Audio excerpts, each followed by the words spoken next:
অন্তর্বর্তী সরকারের প্রধান উপদেষ্টা ডক্টর মোহাম্মদ ইউনুস মনে করেন, মার্কিন প্রেসিডেন্ট হিসেবে ডোনাল্ড ট্রাম্প দায়িত্ব নিলেও বাংলাদেশ বিষয়ে যুক্তরাষ্ট্রের পররাষ্ট্রনীতিতে বড় কোনো পরিবর্তন আসবে না। নবনির্বাচিত মার্কিন প্রেসিডেন্টের সঙ্গে ব্যক্তিগত কোনো সমস্যা নেই বলেও জানিয়েছেন তিনি। কাতার ভিত্তিক সংবাদ মাধ্যম আল জাজিরাকে দেওয়া এক বিশেষ সাক্ষাৎকারে এসব কথা বলেছেন ডক্টর ইউনুস। ওয়ালটনের পণ্য কিনে জিতে নিতে পারেন নগদ ২০ লক্ষ টাকা। Double million offer! Walton fridge কিনে পেতে পারেন ২০ লক্ষ টাকা। রয়েছে কোটি কোটি টাকার নিশ্চিত উপহার।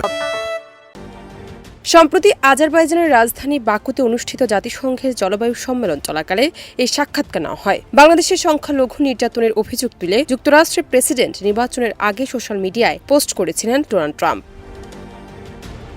আল জাজিরা সাক্ষাৎকারে বিষয়ে প্রশ্ন করা হলে ডক্টর ইউনুস বলেন, এগুলো সম্পূর্ণ ভিত্তিহীন প্রোপাগান্ডা। দুর্ভাগ্যজনকভাবে বেশিরভাগ প্রোপাগান্ডার উৎস ভারত। তা সে যে কারণেই হোক হতে পারে এই উত্তেজনা জিইয়ে রাখার জন্য, কিন্তু বাস্তবে এর কোনো অস্তিত্ব নেই। এমন পরিস্থিতিতে ট্রাম্প ও তার প্রশাসনকে কিভাবে সামলাবেন জানতে চাইলে ডক্টর ইউনুস বলেন, অতীতে ট্রাম্পের সঙ্গে আমার কখনো যোগাযোগ হয়নি, সুতরাং তার সঙ্গে আমার কোনো ব্যক্তিগত সমস্যা নেই। কিন্তু যদি দলের কথা বলি, আমার রিপাবলিকান পার্টিতেও বন্ধু আছে, ডেমোক্রেটিক পার্টিতেও বন্ধু আছে। আমাকে কংগ্রেসনাল স্বর্ণপদক দেওয়ার ব্যাপারে মার্কিন প্রতিনিধি পরিষদ ভোট দিয়েছিল, তাতে উভয় দল থেকে শতভাগ সম্মতি মিলেছিল, সেখানে কোনো সমস্যা নেই। সুতরাং ট্রাম্প প্রেসিডেন্ট হয়েছেন বলেই হঠাৎ করে নতুন কোনো সমস্যার উদয় হবে আমি তেমনটি মনে করি না।